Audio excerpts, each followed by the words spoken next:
राधे राधे। शर्मा जी की कहानी चैनल पर आप सबका हार्दिक हार्दिक स्वागत, अभिनंदन।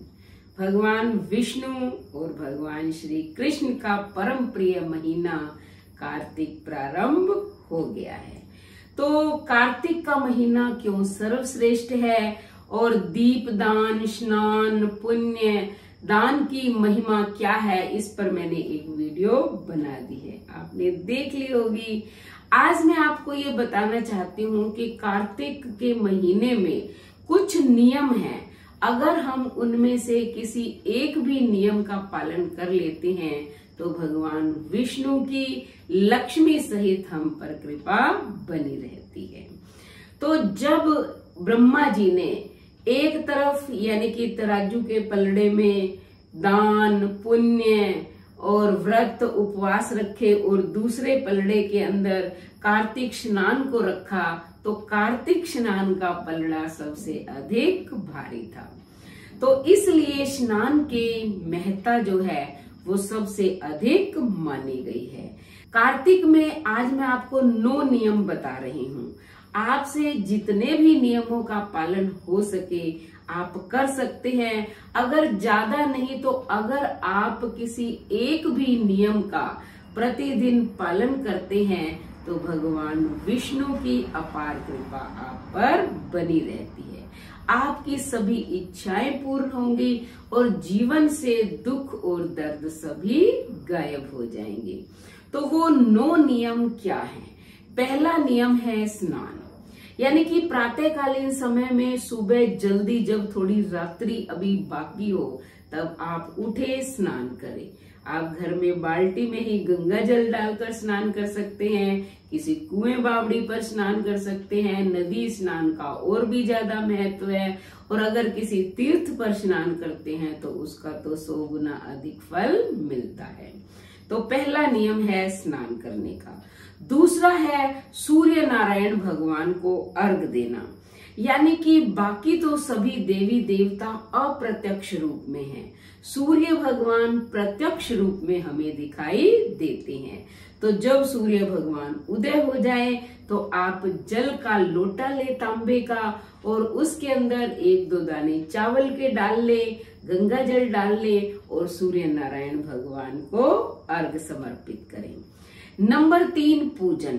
आप विष्णु भगवान का लक्ष्मी सहित पूजन करें या तुलसी के पौधे के पास ही भगवान कृष्ण और राधा जी की मूर्ति या फोटो रखकर भी आप पूजा कर सकते हैं। अपनी यथाशक्ति अनुसार रोली, मोली, गुड़, चावल, नैवेद्य, धूप, दीप जैसे भी हो, आप श्रद्धा से पूजा करें।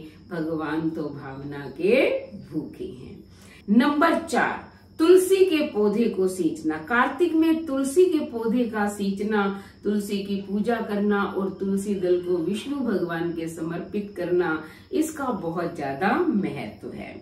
एक एक तुलसी के पत्ते के बदले में भगवान जो है आपको एक एक मोती की पूजा का फल प्रदान करते हैं। तो तुलसी के पौधे की पूजा अवश्य करनी चाहिए। नंबर 5 विष्णु भगवान के नामों का संकीर्तन। तो आप जो है राधा कृष्ण के नामों का स्मरण कर सकते हैं। ओम भगवते वासुदेवाय या राधे राधे, जय श्री कृष्णा, जय श्री राम, जो भी आपको अच्छा लगे आप भगवान के नामों का संकीर्तन करें। विष्णुवे नमः, हरि हरि, यानी कि जो आपको अच्छा लगे आप अपनी सुविधा अनुसार दिन भर भक्ति भाव में भगवान के नामों का स्मरण करते रहें। नंबर 6 ब्रह्मचर्य का पालन करना। कार्तिक के महीने में ब्रह्मचर्य का पालन करने पर भगवान विष्णु की अथाह कृपा व्यक्ति पर बरसती है। नंबर 7 पुराणों का श्रवण और पठन, यानी कि आप गीता है, विष्णु पुराण है, श्रीमद् भागवत है, रामायण है, या आप जो है कोई भी महाशिव पुराण है, जो भी आपके पास है, आप पुराणों का प्रतिदिन पठन करें, यानी कि पढ़ें या सुन ले, तो भी जो है भगवान की अपार कृपा आप पर बनी रहेगी। नंबर 8, दीपदान। रात्रि के अंदर जो है दीपदान का विशेष महत्व है। जब आप दीपक जलाते हैं भगवान के मंदिर में, शिवालय में, तुलसी के आगे, पीपल पर, पथवारी पर या आंवले के पेड़ पर, बेल पत्र के पेड़ पर, तो जितने भी आप दीपक यानी कि उनकी जड़ में रखते हैं तो प्रकाश आपके जीवन में उससे ज्यादा होता है जितना आप दीपदान से प्रकाश कर रहे हैं। और दीपक से शिक्षा भी ले, वो स्वयं जलता है और दूसरों को प्रकाशमान करता है। आपके जीवन में भी प्रभु की कृपा का प्रकाश सदैव बना रहेगा। और 9वां इसका नियम है पृथ्वी पर शयन करना।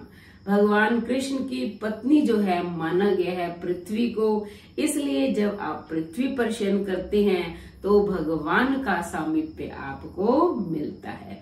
तो इन 9 नियमों में से अगर आप एक भी नियम का पूरे कार्तिक महीने में पालन कर लेते हैं तो साक्षात भगवान का सामीप्य आपके साथ बना रहता है। जीवन के दुख दर्द से मुक्ति मिलेगी, घर के अंदर लक्ष्मी का सदैव निवास रहेगा और मरने के बाद जो है वैकुंठ लोक की प्राप्ति होगी।